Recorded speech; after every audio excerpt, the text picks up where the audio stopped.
il a plu, t'as voulu gagner, t'as gagné, donc là, limite j'aurais pas voulu que tu... Si tu m'aurais dit, je voulais pas te doubler pour que tu sois champion, j'aurais pas voulu parce que ça n'aurait pas été loyal.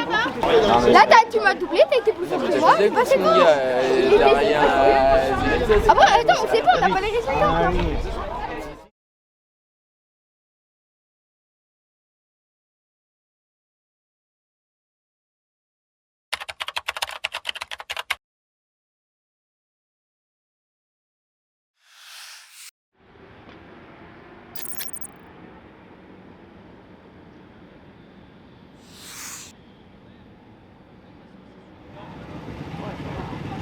Alès, dernière étape de 2024, clôture une troisième saison réussie pour la KF78 Academy qui ne cesse de grandir.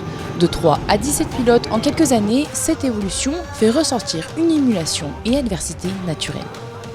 C'est l'équation qui est la plus difficile à résoudre, c'est arriver à mettre un maximum de gamins avec un maximum de niveau en gardant le qualitatif de notre formation. Plus il y a d'adversaires qui sont performants, plus tu es obligé de hausser ton niveau. Moi j'aime bien la comparaison qu'il y a avec le foot où quand on rentre dans un centre de formation, on a l'impression que ton fils est un génie, que ton fils il est fort. Le seul truc c'est que dès que tu arrives dans le centre de formation, tu te rends compte que tu n'es qu'avec des pépites.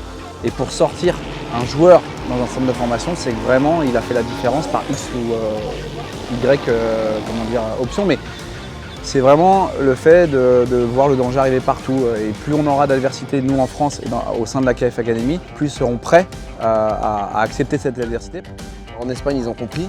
Tout le monde est à 40 ou 50 sur les championnats, donc c'est quelque chose qui est indispensable.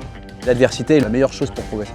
Vous l'aurez compris, cet ultime épisode se penche sur la rivalité au sein de l'académie, un sujet que les frères Forêt connaissent très bien, ayant vécu cette compétition depuis leur enfance et la continuant aujourd'hui. Dès notre plus jeune âge, on devait battre la personne qu'on aimait le plus au monde. Qui avait les mêmes compétences, la même taille, la même tête et le même physique. Donc en fait, des fois tu peux battre des gens qui sont moins forts que toi, des fois tu peux te faire battre par des gens qui sont plus forts que toi. Mais là tu sais que c'est pas sur le physique que tu vas l'avoir. C'est pas sur la mentalité parce qu'on avait plus ou moins la même. Et nous, ce qu'on a appris sur le fait de battre la personne que tu apprécies le plus dans ta vie, c'est encore plus dur. Il est facile aujourd'hui de dire déteste-le. Si tu le détestes, tu as envie de le battre. C'est presque facile. Mais le jour où tu te retrouves avec une personne que tu dois battre, que tu apprécies, en fait forcément tu vas être déstabilisé. Une opposition que l'on retrouve en catégorie 160 entre Arthur Legrand et Léandre Martinez, bien qu'amis en dehors de la piste, leur ressemblance en tant que pilote les rend redoutables l'un pour l'autre. Dans le paddock, tu parles à tout le monde. C'est juste que sur la piste, c'est plus la même personne et le but du jeu c'est de gagner. Donc c'est vraiment de voir les choses le plus simplement possible. Et en fait, c'est jamais de se reposer sur ses lauriers. Freddy, il a toujours dit, ton coéquipier qui roule un peu préparé, c'est toujours ton plus grand rival. S'il arrive à chaque fois, vous montez de catégorie en même temps, à chaque fois, vous serez un peu préparé, vous serez toujours dans les mêmes chronos à vous batailler. Avec Arthur, en dehors par exemple sur des stages ou quoi, on s'aide, on travaille ensemble. Même pendant les week-ends de course, on se demande par exemple, lui il vient me demander à ce virage par exemple tu mets la 4 ou quoi. Et moi à l'inverse, je lui demande aussi. Tu as fait combien toi? Moi je crois que j'ai fait ma mère elle a passé avec l'envoyeur D'abord les trois j'en sais rien. Vu que c'est mon coéquipier, il a la même moto que moi, il a les mêmes enseignants que moi. Donc si lui il arrive à faire un podium, moi aussi je peux y arriver. Dylan Buisson, l'un de leurs encadrants, qui les connaît depuis plusieurs années, a un regard avisé sur ce duel. Je pense qu'ils doivent prendre vachement sur eux. Ils s'entendent bien vu de l'extérieur, mais je sais qu'au fond d'eux, comme tu dis, il y a vraiment une grosse rivalité, voire même à ne pas s'aimer à des moments. Et je pense que ça doit être très compliqué pour eux à gérer. Une fois que tu as mis le casque, que tu es sur la piste, il n'y a plus d'amis, que tu sois coéquipier ou quoi. Parce que ça te donne quand même la rage pour encore plus avancer. Du coup, tu as tout le temps envie d'aller le chercher, tout le temps envie de faire mieux, quoi. Tu te dis, j'ai pas bien envie qu'il roule plus vite que moi. C'est sûr qu'en week-end de course, lors des qualifs, là, plus de cadeaux. C'est une source de motivation, quoi. Dans ces rivalités, l'AKF 78 cherche à enseigner aux enfants une attitude respectueuse envers leurs adversaires. Quand tu arrives sur une course, tu as l'envie de gagner, mais tu te méfies de tout le monde. Respecte tout le monde, à tout moment il y en a un qui peut faire un week-end extraordinaire. Par contre, tu te méfies de la performance de tous les autres. En fait, tu arrives, tu es prêt. Moi je suis sûr qu'un mec comme Marquez, quand il gagnait toutes les courses d'affilée, il n'arrivait jamais sur le week-end de course avec les pecs en mode coq. Il disait, écoute, j'ai fait un super week-end, mais écoute, à tout moment j'en ai énervé 20 là, donc je pense qu'ils vont tout faire pour me battre. Il faut savoir être content quand tu gagnes des courses, bien entendu, mais il faut savoir respecter ses adversaires. Être humble, ça restera toujours une qualité. Et pour moi, la meilleure des choses en étant humble, c'est surtout de ne jamais te donner à manger à tes adversaires directs. En dehors de la moto, tu as ce statut qui fait que tu respectes les gens qui sont autour de toi.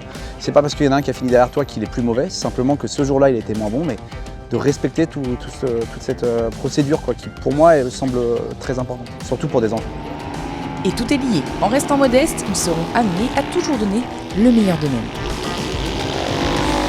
Et ça peut vraiment leur apporter de l'endurance sur la moto. Je dis de l'endurance, c'est de l'endurance, du rythme, de la niaque sur la moto. Parce que parfois on va arriver en course, on va se dire qu'on fait le taf. Et au final, quand on va voir le concurrent nous doubler, là direct on va avoir un gain d'énergie, on va pouvoir se surpasser à ce moment-là. Et c'est vraiment ça que ça peut apporter à cet âge-là. Et cette saison, une bataille captivante entre 3 pilotes a animé les courses en 190 entre Nolan Macari, Johan Dubois et Tristan Carbonel, où chacun en ressort grandi. C'est sûr, c'est ma meilleure saison que j'ai jamais faite, parce que j'ai beaucoup appris en fait. On a 3 styles différents de roulage, du coup on apprend de ce que l'un est fort et ce que l'autre est fort, du coup ça... Franchement, moi, ça m'a beaucoup aidé. C'est vraiment l'année où j'ai vraiment le plus appris en moto et hors de la moto aussi. Les stages KF ont été incroyables pour mon développement. Ouais, ça m'a appris déjà à me bagarrer parce que ça faisait longtemps que j'avais plus fait des bagarres comme ça. Ça m'a appris à comment me gérer plus en course parce que quand on a 2 personnes derrière, que c'est très serré au championnat, il y a un peu du stress, donc il faut gérer bien la course.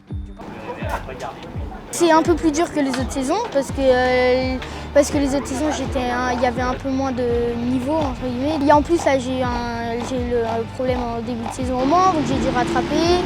Donc ouais, c'était une année plus compliquée que les autres. Je pense que c'est l'une des années qui m'a fait le plus progresser. Quand tu gagnes sans avoir besoin de faire beaucoup de dépassements dans la course, c'est bien, mais après, mon objectif c'est d'aller en MotoGP et donc si je veux y aller, je sais qu'il va y avoir des moments plus durs que d'autres. Il faut savoir que dans les plus grosses catégories, ce sera pareil, mais à plus, donc ça donne de l'expérience. On a fini à la fin, mais t'as pas fait de travers. Je trouve que c'est bien qu'on soit comme ça, moi, Johan, Nolan, à se battre tout le temps, à chaque course, à chaque qualif, à chaque essai. Sans Nolan et sans Johan, je m'ennuierais. Qu'ils sont là, c'est hyper bien parce que ça met du move dans le championnat de France.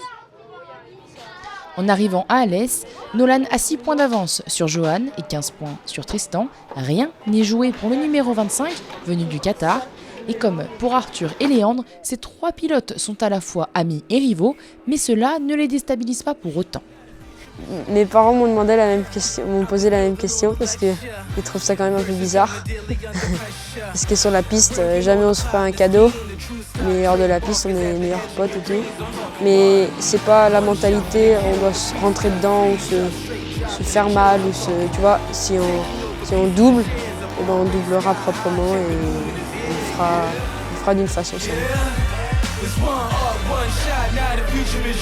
À côté de ça, je pense que c'est très très bien qu'ils s'entendent bien entre eux et qu'ils soient dans la même équipe parce qu'au final, ils vont partir sur la course et il n'y aura pas de mauvaises attentions.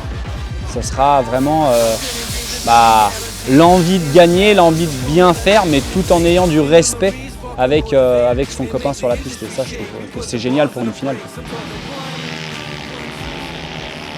On n'aurait jamais pensé que ça allait être aussi serré, pour être honnête. On pensait que que Johan allait battre tout le monde en début d'année parce que par rapport à la saison de l'an dernier.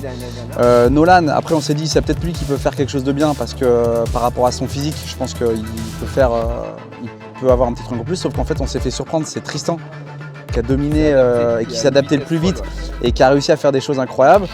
En fait, ils ont tous tiré leur épingle du jeu, toi, sur des petites choses. Ils ont chacun leurs points forts et leurs défauts.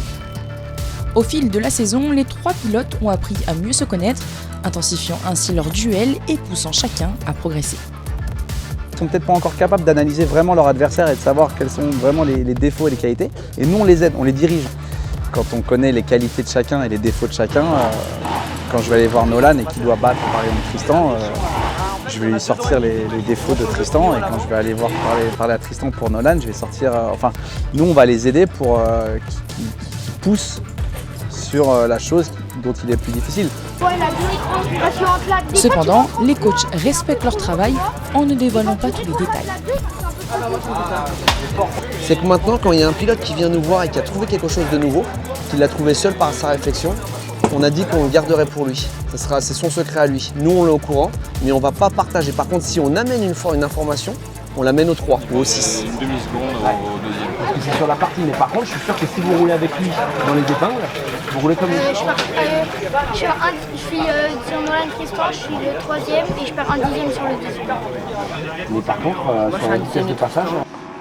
La chose qu'on a compris sur cette rivalité, c'est que même nous, à un moment donné, c'était compliqué à gérer. Et en fait, nous, on s'est dédouané de tout stress en disant, dans tous les cas, le titre sera jaune, maintenant que le plus fort gagne, en fait.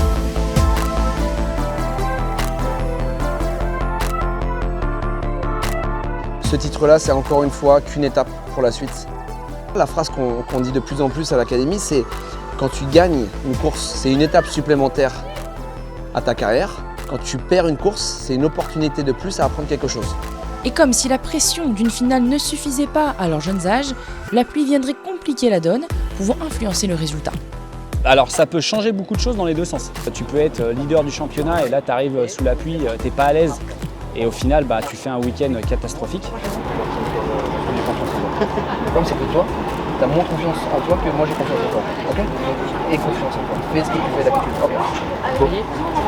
Et là tu peux être au final un peu plus loin au championnat, genre 3e. Et par contre être vraiment au top sous la pluie, qui fait ça. Et au final forcément ça t'enlève du stress ou ça t'en rajoute. Parce que à ce moment-là, il n'y a que toi qui le sais dans ta tête. Et étant donné qu'on est à 2 qui n'ont pas le choix que de finir devant le premier du championnat, forcément il va avoir des gros risques de prix et forcément ça va être beaucoup plus compliqué à gérer. Des conditions de piste rares cette saison où les conseils de Freddy à la fin de la première journée sont précieux afin d'être prêt pour les dernières courses de l'année. Les pneus vont être chauds à droite, ils ne seront pas chauds à gauche. Donc ça veut dire que le premier virage à gauche, qui est le virage numéro 2, il est en dévers, il faudra prendre son temps, surtout sur celui-ci. Ok ? Au nom de la KF, même si je suis tout seul, considérez qu'il y en a qui auraient pu faire des meilleures années, il y en a qui ont fait des très bonnes années, mais ce qu'on veut, c'est que vous nous montrez que les 6 courses, la formation qu'on vous a donnée pendant les 6 courses et l'année 2024, on voit une différence.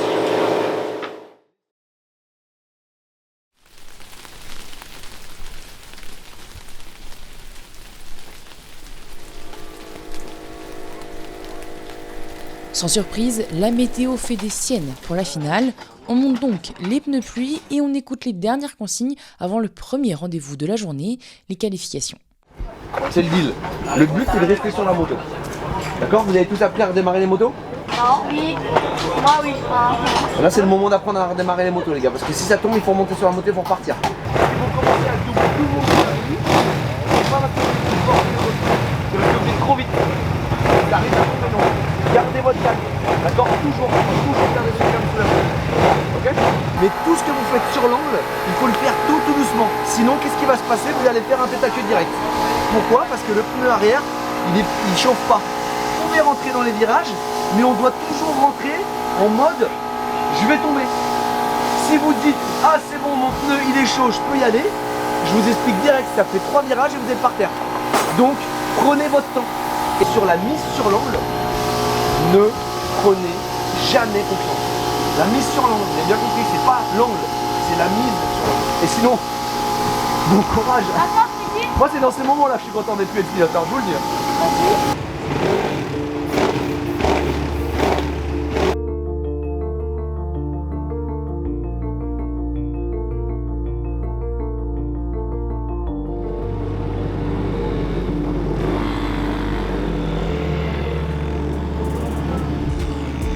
Et on commence avec les 160 où la pole position se joue habituellement entre les deux pilotes que nous suivons ce week-end, Arthur et Léandre.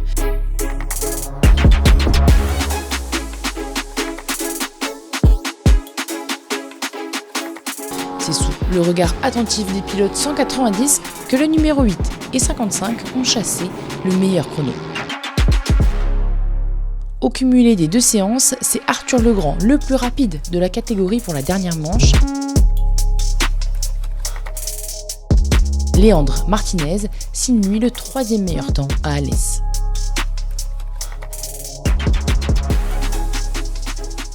Au tour désormais de Tristan, Nolan et Johan de déterminer qui sera le plus rapide sous la pluie alors que la tension monte d'un cran.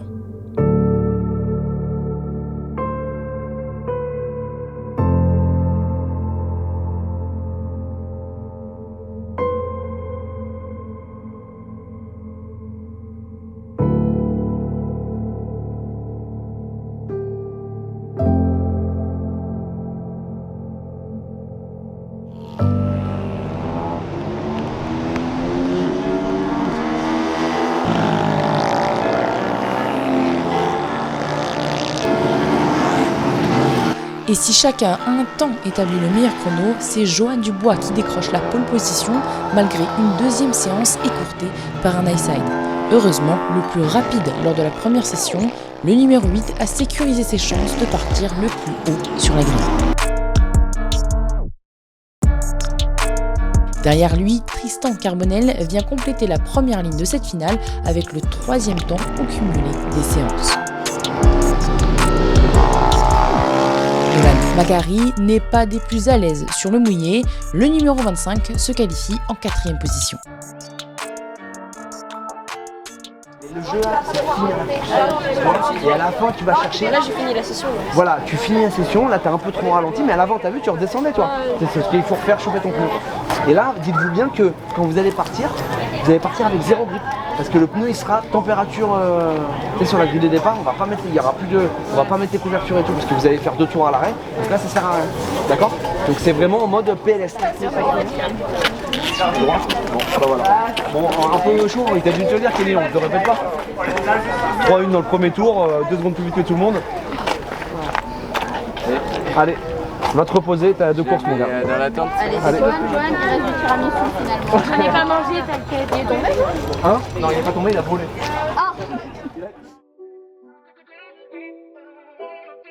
Avant le dénouement de la lutte pour le titre en 190, l'enjeu est tout aussi crucial pour Ethan Long en catégorie 115. Avec 29 points d'avance sur Payette en arrivant à Alès, il peut décrocher le titre dès cette première manche. Ça va être les bonnes. D'accord? Tu vas te faire confiance. Quoi qu'il se passe, ton année elle est réussie.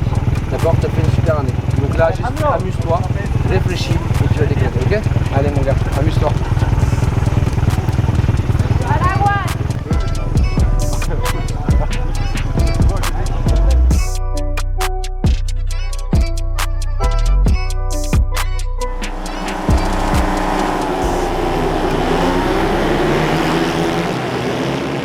Sixième sur la grille, Ethan prend un bon envol mais se fait vite repasser par ses adversaires dans le premier virage.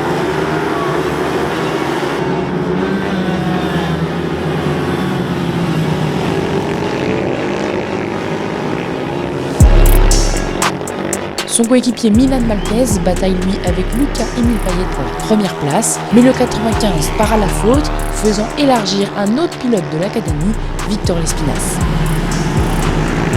Ces aléas permettent à Ethan de grappiller quelques places et de se retrouver en 3e position. Derrière lui, Victor Lespinasse fait son maximum pour remonter, mais chute également.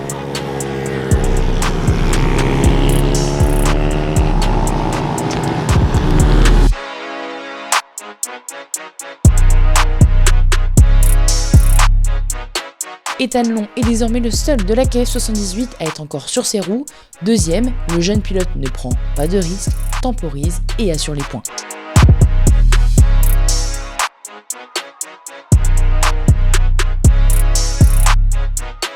À l'arrivée, une unité lui manque pour être sacré champion, mais ce n'est que partie remise avec la deuxième course qui arrive.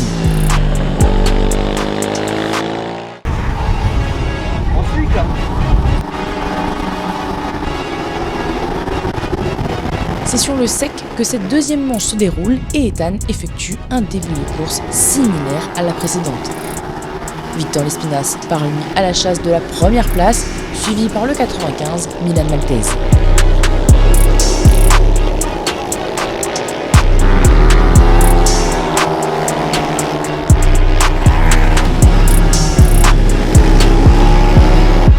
Au bout de 5 tours, la course est dominée par Luca-Émile Payette.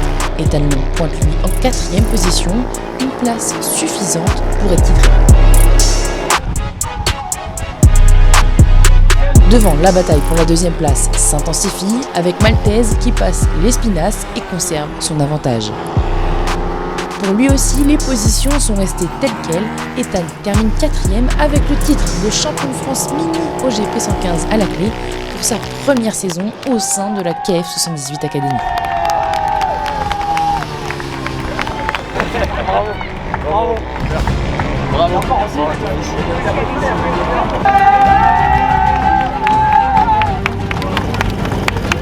Bravo mec. Allez, descends. Ça va? Content? Bravo. Allez, descends. On est les champions. On est les champions. Bravo madame. Je rajoute une petite larme. Là.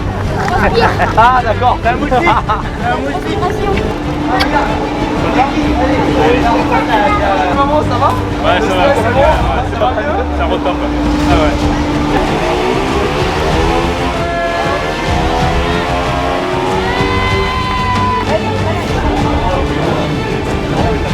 En résumé de ces dernières courses des mini au GP 115, Victor Lespinasse et Milan Maltese ne terminent pas la première.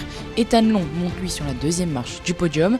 La suivante est remportée par Maltese, suivi de Lespinasse. Long complète le top 3.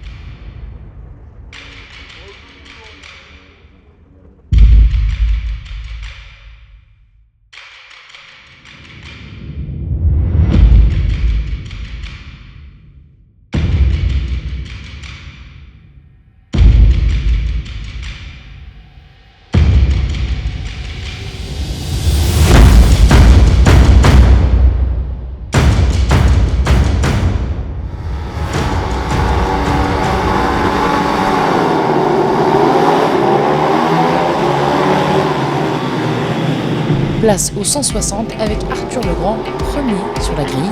Le 55 conserve les avantages de sa pole position.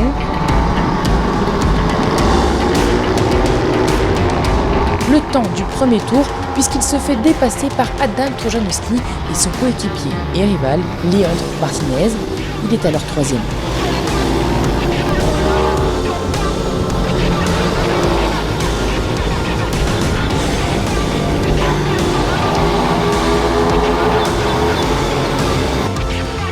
Dans le 5e tour, Léandre prend les commandes de la course et creuse rapidement l'écart.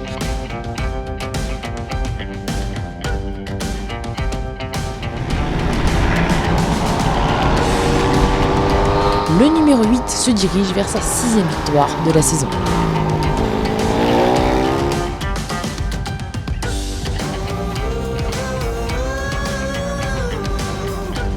Arthur Legrand se retrouve hors du podium à mi-course, mais assure tout de même les points de la 4e place à l'arrivée.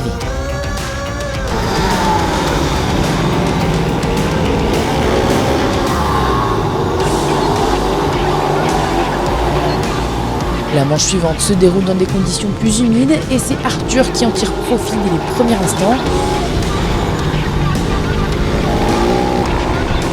À l'aise et le plus rapide de tous, le 55 creuse un petit écart avec ceux de derrière, mais commet une faute dans le 5e tour. La moto trop endommagée, Arthur ne peut repartir et clôture ainsi sa saison et laisse cavaler seul Léandre.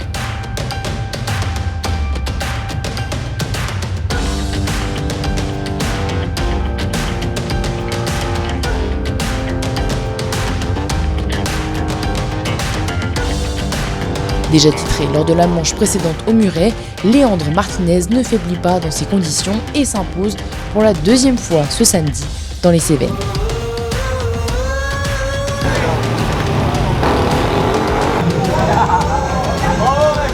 Bravo, tu vas pas rimer ma blague, c'est bon? Concernant les résultats des autres pilotes de la KF 78 de la catégorie, Maël De Smet est 13e de la première course, Lucas Sagné 15e, Swan Perigo est 16e, Amgrolo 19e devant Julia Roig 20e. En manche 2, Maxence Meyer termine en 6e position, Sagné est 9e, De Smet 11e, Perigo 14e, Grolo 19e et Julia Roig ne termine pas la course.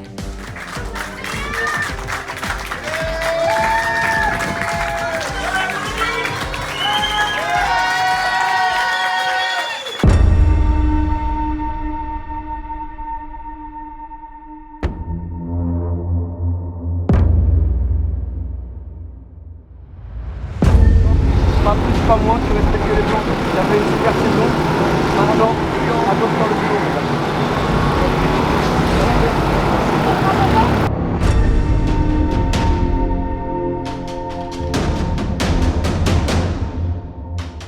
Si tu passes, ce sera la bonne décision, d'accord? C'est ta décision. Tu as fait une super année, maintenant profite. Ok? Allez, reste concentré.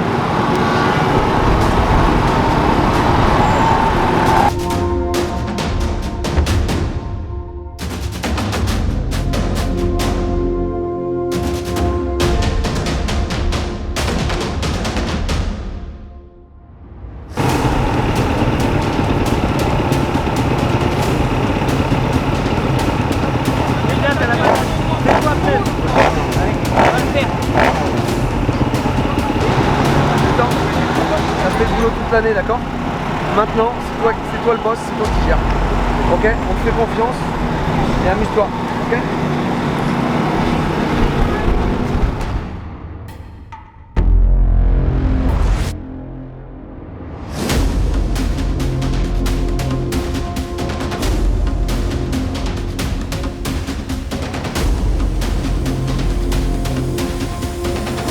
Passons au 190 où la tension est palpable.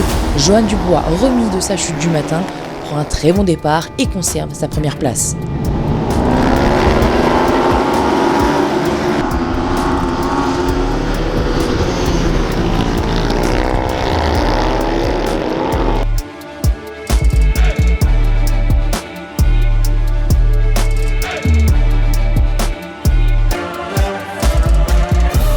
Il entraîne avec lui ses deux rivaux, Tristan Carbonel et Nolan Macari, avec un léger écart.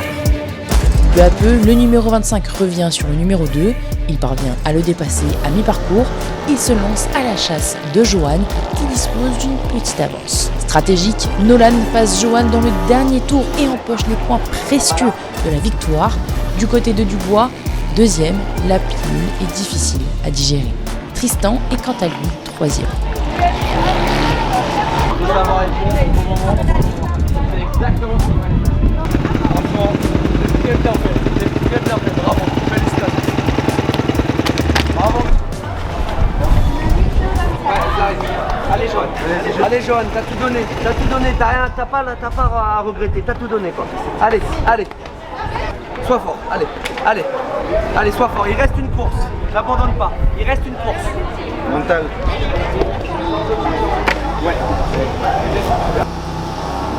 Et cette deuxième course nous en a fait voir de toutes les couleurs avec une météo déchaînée.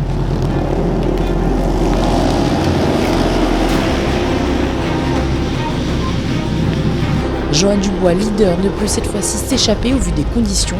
Une opportunité pour chacun de gagner, titre ou non. Rapidement, Nolan se fait dépasser par Timéo Bichet. Par Marius Racing dans le 5e tour.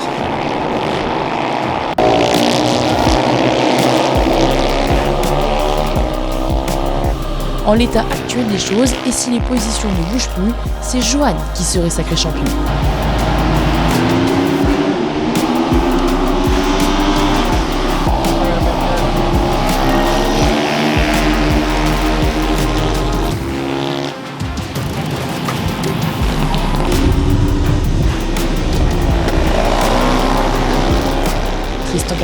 retrouve lui hors de la bataille pour la victoire et reste 6e la majeure partie de la manche. Alors qui sera champion?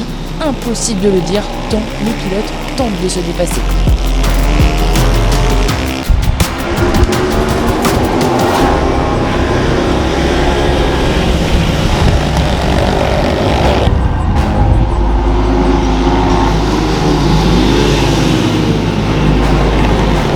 Alors que le 18, Timéo Buchet prend les commandes, le drapeau rouge est agité suite à la chute de Racing et Carbonel.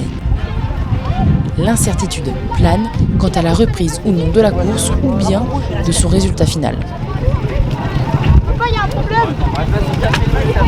T'as pas vu sur la ligne droite, elle coupe. Je suis pas sûr que ça repart. T'as fait ce qu'il y avait à faire. Non, on va voir ce qui va se passer. Mais oui.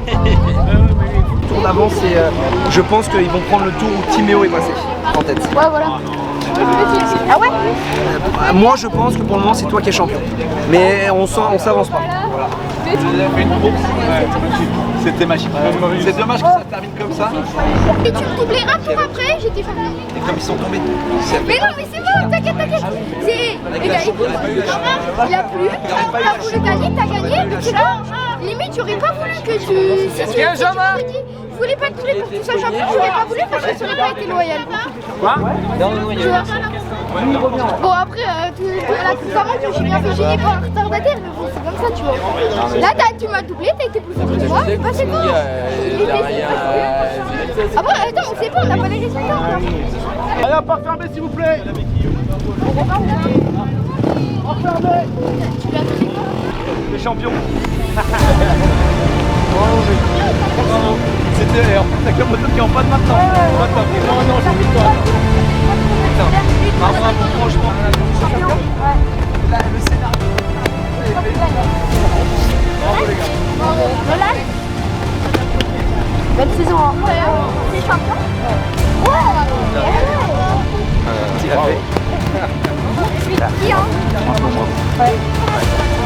C'était super cool. Je suis trop content pour toi mon gars. Tu mérites grave.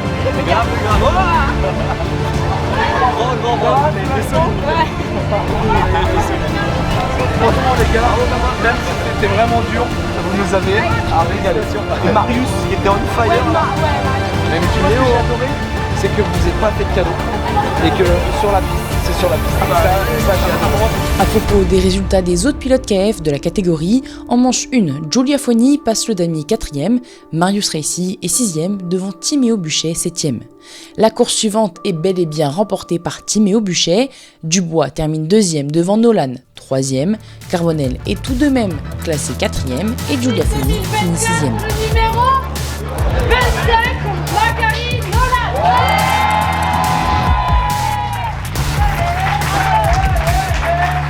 Cette rivalité qui a animé tous les débats reprendra dans 2 mois puisque ces 3 pilotes ainsi que Léandre Martinez s'envoleront à Valence pour participer à la finale FIM Mini GP. Et merci à vous de nous avoir suivis tout au long de la saison en découvrant la KF78 et ses pilotes.